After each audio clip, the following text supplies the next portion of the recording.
The following presentation is a production of Ride the Wave Media.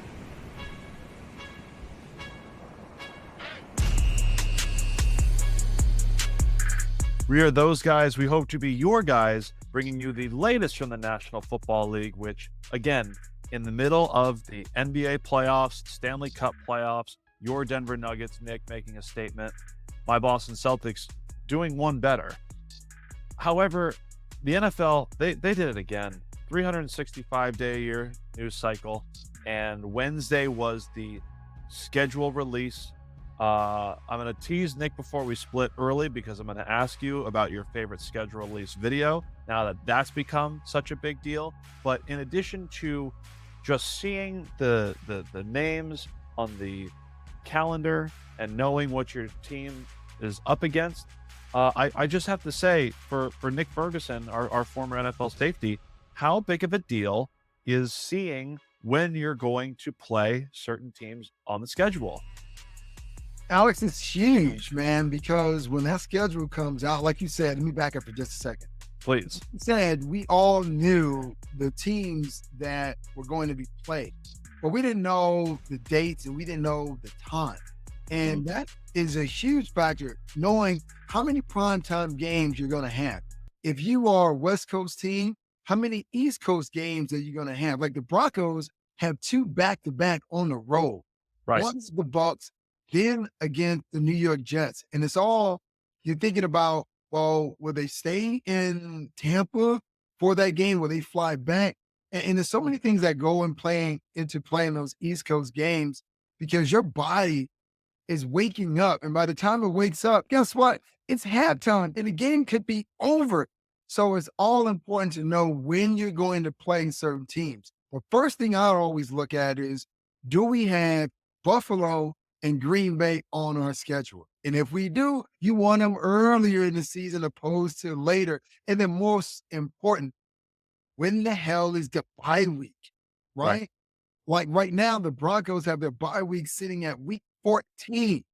You know how many games you have to go through before that? That's Monday night and that's Thursday night football. Your body could be so beat up by that time. So this schedule, and once again, give it to the NFL for finding a way to do it so much better than the other leagues to make the schedule release a thing. So, you know, your Broncos, for an example, right? Like all those are excellent points, right? You know who the teams are going to be, but if you're going to the frozen tundra at Lambeau Field, or you're stuck going to New England or Orchard Park, New York to play Buffalo, you want that earlier in the year. And certainly the Miami Dolphins, I think, know better than anybody having to go to cold weather games later on in the season. When it comes to those bye weeks, I sort of noticed like a boomerang kind of effect, right? Where your Broncos have to wait until week 14. They were a week 9 bye, nice and easy last year. Whereas the Kansas City Chiefs are reigning 2-time Super Bowl back-to-back champions.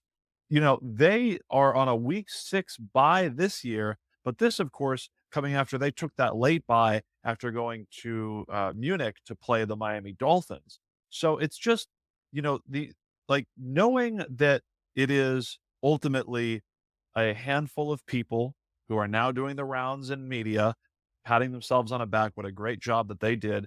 It's just a handful of people that ultimately put this schedule together. You can lean and sort of see some of the biases that are kind of out there in the public. I know this time a year ago, it was kind of head scratching to see the Kansas City Chiefs hosting the Detroit Lions. They were making a gamble on a team that had played really well in a game that didn't matter to them, but they could knock out the Green Bay Packers at the end of the 2022 season. And look what happened. The Lions got that upset victory, and it propelled them to their first NFC Championship appearance in over 30 years. So while I say that it's hard to do, I have to give credit to the schedule makers that kind of had that premonition with the Detroit Lions from a year ago. And just like that, you can kind of see, even in week 1, with the types of, you know, Chiefs and Ravens, the first championship game rematch to open a season since 2010, which you think it's the low-hanging fruit. You'd see it more often, but kudos to them on making it the MVP versus the 2-time Super Bowl champs. And then the biggest one, I think, would be Monday night e- I honestly thought that we would just do a redo of the Jets and the Bills, but instead, Aaron Rodgers and the Jets, their first of 6 primetime games in 11 weeks are up against the San Francisco 49ers. The Bay Area kid comes home. So whether it's week one, whether it's certain primetime events, just the raw stats, the Niners, the Cowboys, and the Jets have 6 primetime games each, whereas the Carolina Panthers are the lone team that don't play a single primetime game, not even a Thursday. And the Colts, Patriots, Cardinals, and Titans have one apiece. Anything that steps out to you either in week one or talking about which teams are kind of getting some shine coming into 2024? Well, we know schedule makers, just like the odds makers, they look at the matchups, right? That's the biggest draw, especially in this streaming era that we find Oh, ourselves. we'll get to that. We'll get to Right. that. Well, the idea is what games will draw the biggest odds. And it's odd that you mentioned the New York Jets because I think it's, if I'm not mistaken, it's the Jets and the 49ers of Dallas. They all have 6 primetime games apiece. Correct. But here's the interesting part about that Jets matchup. Last year, when it was so much hype built up around the Jets and Aaron Rodgers in the offseason, we couldn't wait for that game. I mean, he's running out there with the flag. 4 Mm. plays into it, his season is over. So the great thing about it, if you are a Jets fan, is that Aaron Rodgers is back, but he's going back to the Bay Area, and you don't have to start the season at MetLife Stadium, which I might add, several players have gone through that NFLPA kind of survey saying that they hated playing there in MetLife Stadium. So Mm. that is something, if you're a Jet fan, you're happy about that. Aaron Rodgers could survive his first game, leading to maybe him playing in 6 other games. But for me, when I look at week one, you brought it up as far as the Chiefs and Baltimore. Once again, it's not some fallacy that these two teams are playing again. You have Patrick Mahomes off another Super Bowl victory. Lamar Jackson last year, when we saw when these two teams faced off, he was right there on the precipice. One reception, turning a different way and kind of getting themselves into the end zone. Mhm. Changes a lot of things as far as who advances to the Super Bowl. But I'll put it this way.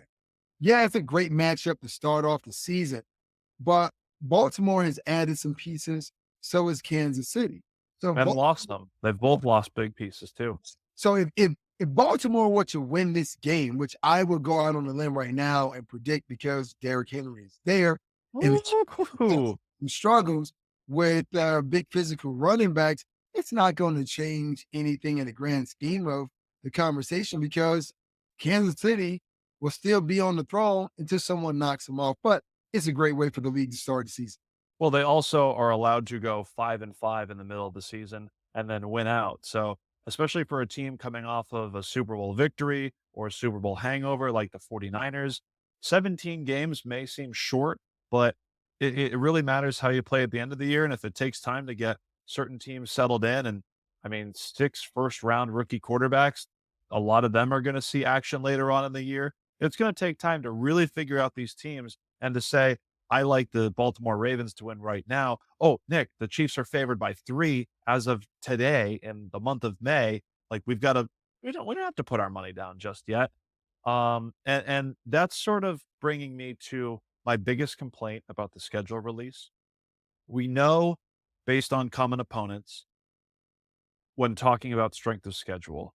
But the thing that drives me absolutely crazy is when you have smart, intelligent football people using 2023 overall records in the regular season to weigh strength of schedule because a certain team won 12 games like the Dallas Cowboys last year doesn't account for the losses in free agency, the loss of Dan Quinn, their defensive coordinator. It's nonsense. And so until we have some proof in the pudding and games being played from here on out, when we're talking about strength of schedule leading up to the season, I think the closest metric we can use is Vegas's win total because it's a much more accurate number that takes into account what happened in the offseason and in the draft compared to looking just at a snapshot of the 2023 regular season.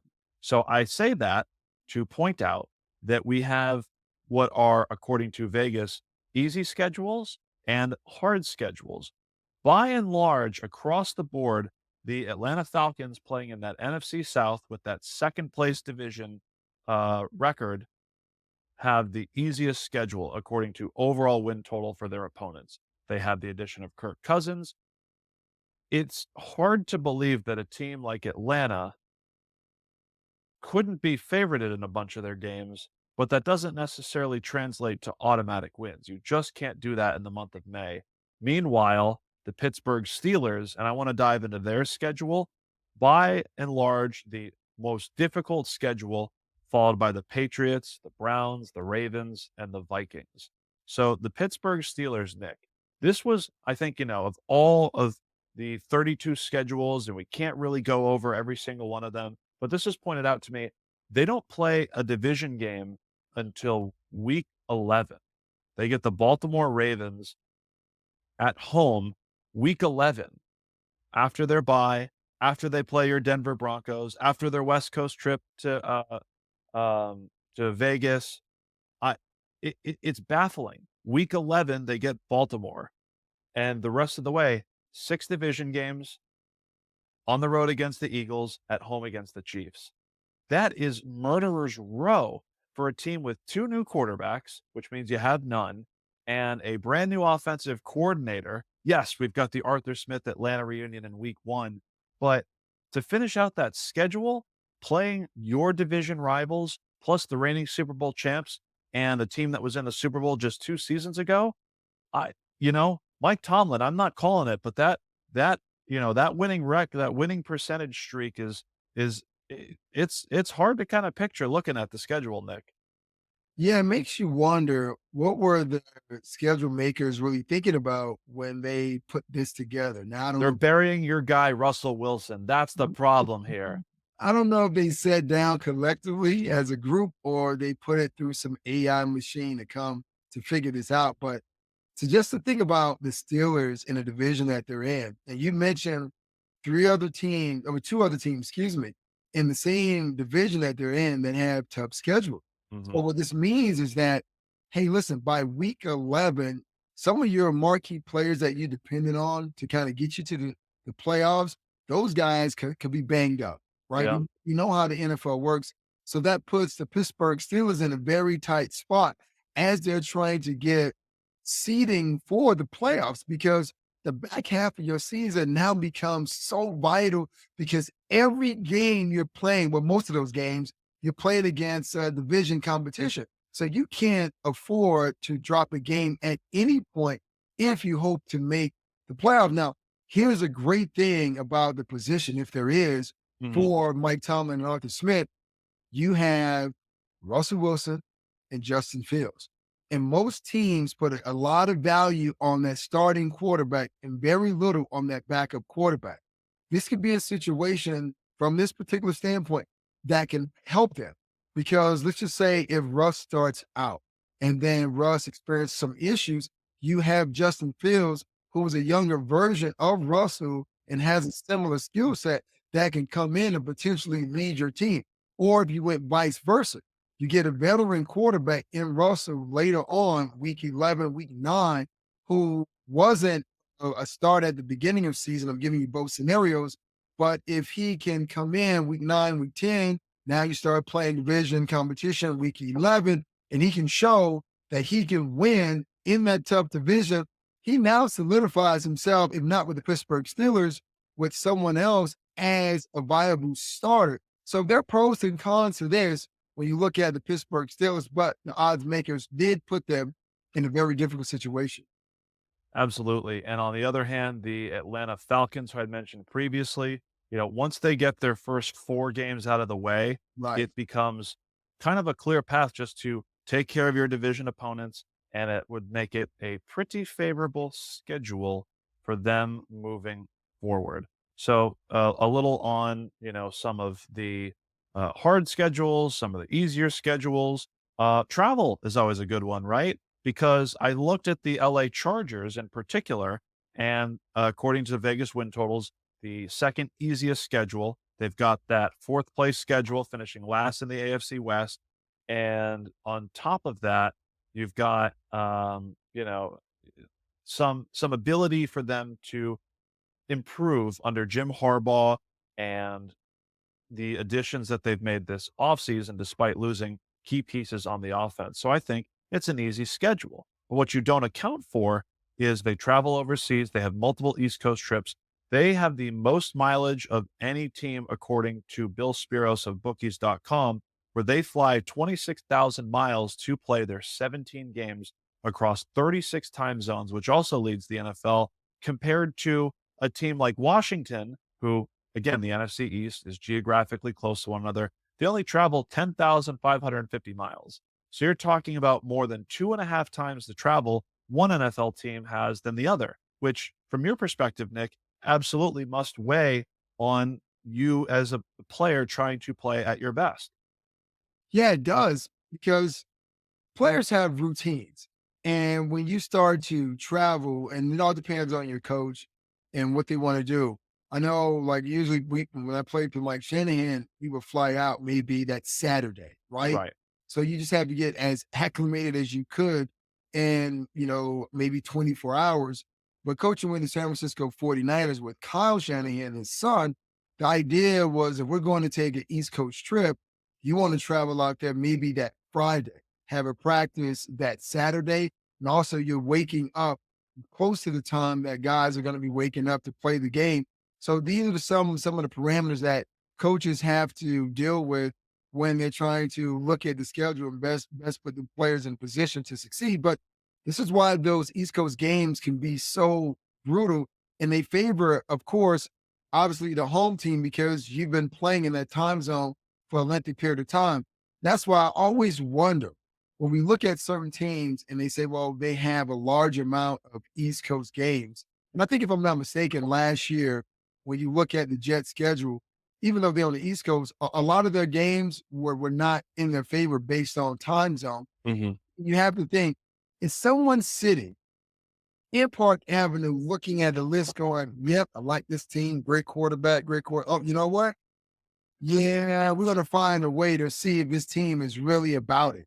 Okay. And by giving them, some East Coast, or in this case, you're an East Coast team being forced to play in the West Coast. It's kind of chaotic the way they come up with these things, but it's always tough, man. If you're a West Coast team, you have multiple trips to the East Coast. That's the toughest.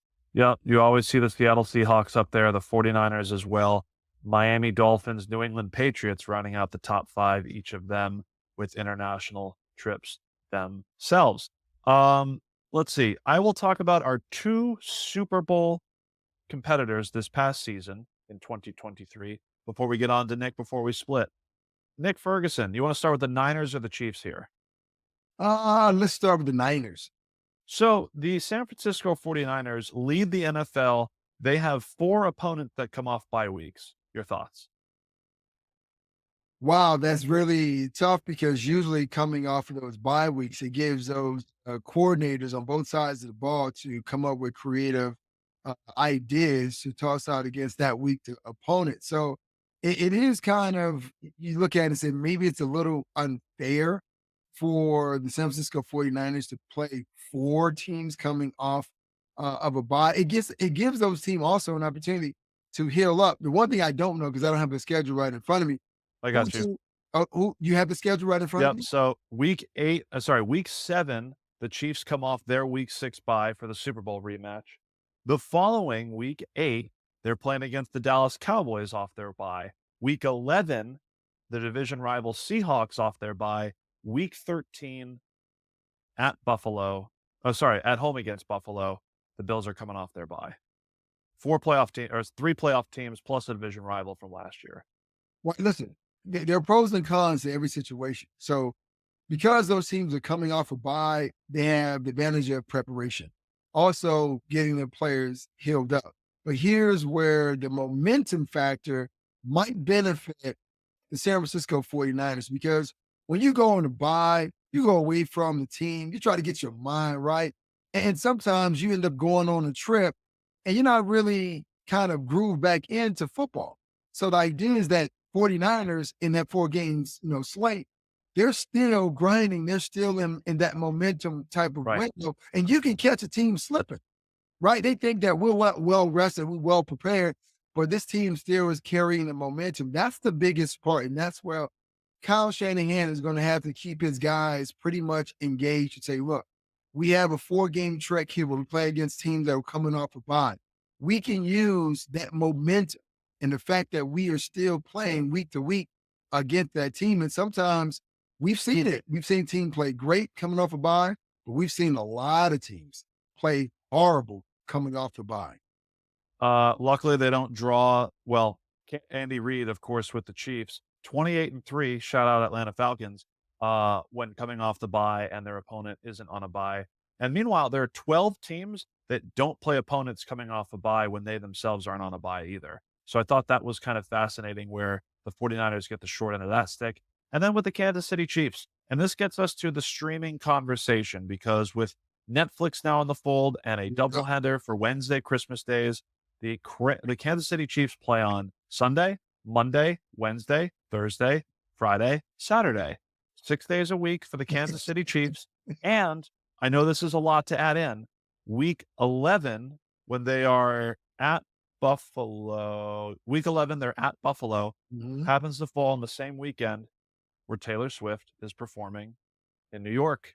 So the Mm. schedule makers have confirmed they considered Taylor Swift when doing the Chiefs' schedule. Meanwhile, we can see the Kansas City Chiefs on 6 out of 7 days this NFL season, Nick. Once again, man, a lot of the stuff that is happening with the schedule, it's not by chance. I mean, last year there was a boost in ratings and I guess apparel for the league and for the Kansas City Chiefs, all because of the Swifties. And I can help just like every other American watching Sunday night football and the cameras of Mike Tirico constantly going back to Taylor Swift. I'm like, look, I enjoy her music, but I came to watch the game. So can we get Sure. back to the game? So the league paid attention to, how she has been able to draw her audience in. And obviously, when the Kansas City Chiefs won a Super Bowl, she kissed Travis Kelsey. And I'm sure all the hearts on Park Avenue just melted because they thought we have a profitable thing right in front of us. And all we have to do is shoot camera one to the box. That's So right. it is by I guess I would say the hand of the odds makers that you have so many Chiefs games throughout the weeks because they want to try to capitalize all of that. And most importantly, when you think about the streaming services, when you slap those Kansas City games on either Peacock, Amazon, Netflix, people may not have those streaming services, but guess what? They want to tune in to see what's going to happen. They might not even like Kansas City or Taylor Swift. They just want to be in the know. So on that Monday or Tuesday or whatever it is, they can talk about how much they hate it. Well, he's Nick Ferguson. I'm Alex Hardy. And before we split, Nick, we got to see 32 teams show us their stuff with schedule release videos. I'm sure you were on Twitter hitting refresh until 8 p.m. Eastern, 5 Pacific, 6 Mountain Time, where you were just hyped, ready to go to see what your team, your Denver Broncos, were up to. Name dropping with Lewis Hamilton was pretty great. But Yeah. Nick, before we split, your favorite schedule release video, and please, I hope it's good Jules Hunting. No, it's not good Jules Hunting, which that one was pretty good. I think, Yeah. well, once again, the scheduled release are so fascinating, and teams are getting into these kind of like almost like baby reveal types of things. But I thought it was the fact, I think it might have been the Chargers who had a skew number or whatever.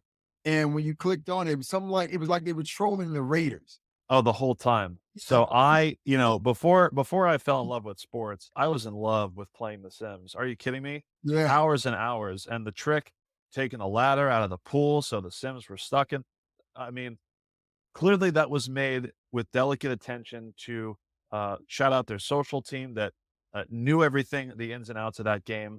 But yes, you would click on the Chargers website. It said Raiders fans click here. and it was an application to fill out for the World Clown Association. Because the Raiders are a bunch of clowns, according to LA, even though they suffered that, 63-7 loss. But again, that's last year. This is this year. So shout out the LA Chargers, who I think 2 years in a row probably did the best. I mentioned 28-3. So something good the Falcons did. They did the NFL Street schedule release, which there's a common thread here. Video games for me is definitely a win. So any others before we get on out of here, Nick? You know what? If I'm not mistaken, there was one about the Chiefs kicker, and he was being trolled based on what he said at the commencement speech. Yeah, It's Chargers got him there too. it's like, man, like I understand doing certain things, and other things are you may take it too far. There are But layers to it. yeah, and it makes me think like, I mean, schedule release and trolling other teams, that's great, fine and dandy. But I can't help but think when those two teams match up, somehow that is going to be showed by Andy Reid so they can actually stick it to Jim Harbaugh and his Chargers even more. Well, I'm shocked that I didn't hear anything about the Jacksonville Jaguars from you that did an X-Men schedule release based I didn't off the see that one. Yeah. So same animation like the 97 video, but of course the Jags came in the NFL 95. So it's just Jags 95. And they've got all the animation that a comic book guy like you, Nick, would love. He's Nick Ferguson. I'm Alex Hardy. We are those guys. We hope to be your guys. Make sure to keep it locked here. We talk about actual football, not just names going on a sheet of paper with the schedule release. You can follow us Apple Podcasts, wherever you get your podcasts, and YouTube through Ride the Wave Media. So, Nick, what do you have to say for the people? Let's get on out of here. Hey, great job, NFL, on the schedule as usual. I hope your fantasy team does well this year. I know my fantasy team did well last year. So, hey, go NFL. Hey, Nick, I got you. I can tell you the indoor matchups for week 17 for that fantasy championship. Ooh, okay. Ooh. Got you.